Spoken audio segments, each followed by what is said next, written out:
Okay, so while I am waiting on the scandium, the attempted dissolving of the scandium oxide and all that shit to cool down so that I can fool with it and see if any scandium actually went into solution or not, we are going to go ahead with something that I don't really see how it can possibly fail. Famous last words, but we're going to try the Cesium Hexachloroscandate 3. This should be, from everything I've been able to find, as simple as combining scandium trichloride hexahydrate. This is 1 gram of it right here. This was made in a previous video. There we go. And 3 molar equivalents of cesium chloride. Focus, piece of shit. There. So that's 1.95 grams. This stuff that is very hygroscopic and loves to stick to glass. Get your ass in there. Get in there. Get. All right. Now, we're going to dissolve everything together. And then we're going to let this evaporate down. And then we're going to see what we get. Hopefully we get something that looks interesting. I don't know. It worked for thorium. It might work here. We might get something that actually visually does not look like the two things we put into it. That at least would be something. Anywho. So, yeah, see, cesium chloride is extremely soluble. The scandium chloride hexahydrate is pretty darn soluble too. It's been a little while on the desiccator. It's just taken a little bit to dissolve. Well, as I expected, something did indeed crystallize out here. I knew that it would. The question is it a single substance or is it just scandium trichloride and cesium chloride just kind of co-crystallizing? I don't know. I can't say for sure, of course. I mean, I would like to think that this is indeed it. It's demonstrates all of the properties I would expect. I mean, it was indeed fully soluble in water. I had to evaporate it down basically to dryness over a boiling water bath here in order to get it to, form this crust of crystals here. I had some issues with trying to keep shit from blowing into the goddamn thing. I already redissolved this and filtered it once. Not just because of that, also because that's generally a good trick when you're trying to crystallize something like this. It never hurts to crystallize it once, redissolve it, filter it, and crystallize it again. It tends to be better the second time around. I don't know if you can once I point it out, you'll probably notice it right away. See that little bit of black shit right there? Yeah. I don't know if that is coming off the tree or if that is somehow coming out of this shit as it crystallizes. Because, I mean, it's only been sitting out here for a few minutes.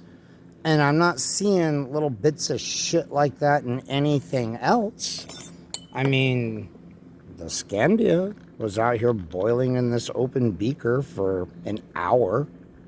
There's no little bits of shit in there.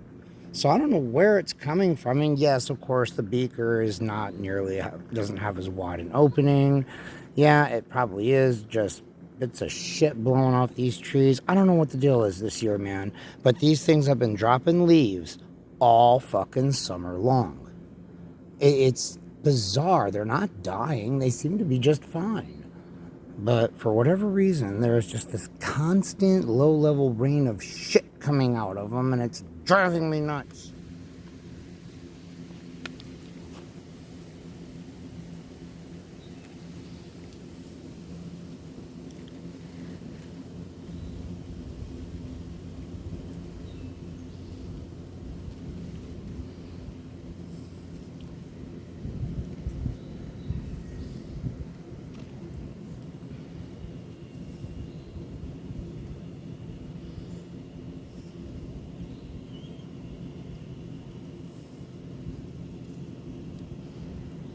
Come on, cameras. Work with me here.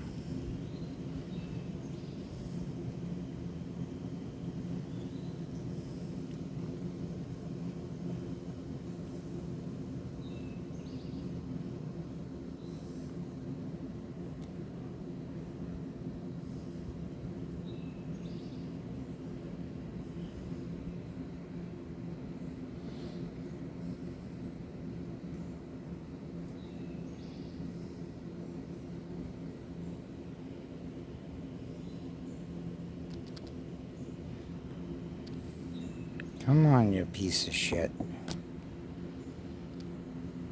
There, right? Because it's just a big white field. There we go.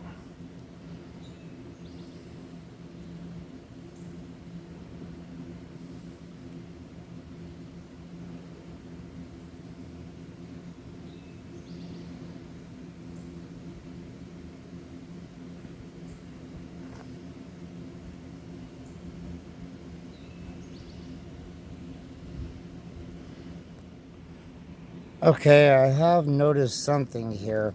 So the mix of scandium chloride and cesium chloride that I had crystallized before, when I would evaporate this stuff down over a boiling water bath to a solid and reconstitute it with water, it would always dissolve to give me a clear solution, and it would do it very quickly. After sitting in the desiccator for a couple of days, using 3 extramolecular sieves as the desiccant, it appears to have broken it down to something that is insoluble. I don't know what.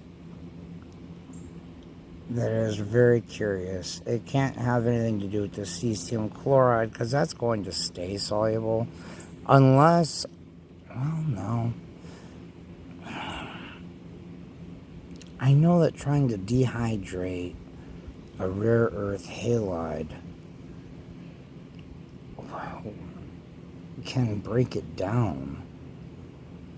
But is that true even if you don't heat it? I don't think so. I don't know, honestly. I've never encountered this kind of thing before. This is very curious indeed. I'll be damned. I'm not sure what happened here. Because before it dissolved very easily and it was very clean.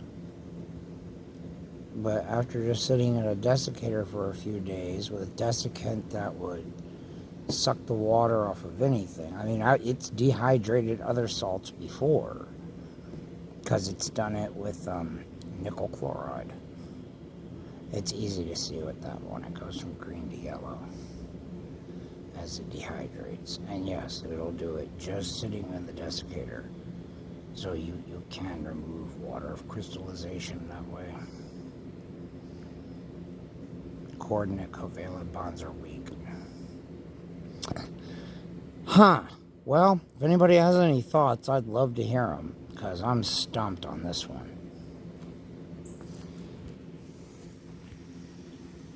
Okay, even more interesting. After sitting around for a few minutes, this has all gone into solution. Well, ain't that the weirdest fucking thing ever? That is bizarre. So what the hell was that insoluble shit? Was it just rehydrating? I am genuinely confused now. It has gone back to being crystal clear. And I didn't do anything to it except just let it sit around for a few minutes. Well, I mean, that's very odd. I've never seen anything else really do that before. I am stumped. I don't know. I guess I'm just going to present this one for your, academic edification. There you go. If you combine these chemicals in these proportions, you get some kind of shit that behaves like this and is fucking weird. I don't really understand the chemistry of it yet. I don't know. Very, very curious indeed. I really wish I could just come up with something or I could put my finger on it being a unique chemical compound rather than just a mixture of something. It's very, very obnoxious. Anyway, I will come back later when I have something else to report.